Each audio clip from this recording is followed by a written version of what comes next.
பதினி ஓலைகளை வச்சு நம்ம குடிக்க போறோம். ஓலையாலே தரணும்.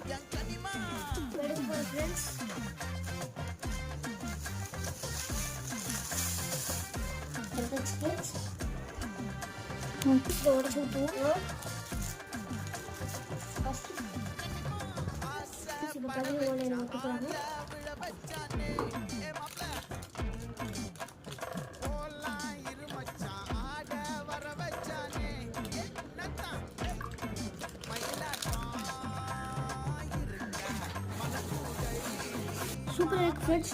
ஓலையில் குடிக்கும் போது இனிப்பு தெரியுது, கசப்பு தெரியுது, பிடிக்கவும் செய்யுது. உங்களுக்கு கிடைச்ச பகுதி குடிக்க ரொம்ப உடம்புக்கு நல்லது. ஹீட் டயத்தில் உடம்புக்கு நல்லது. மறக்காம சப்ஸ்கிரைப் பண்ணிருங்க ஃப்ரெண்ட்ஸ்.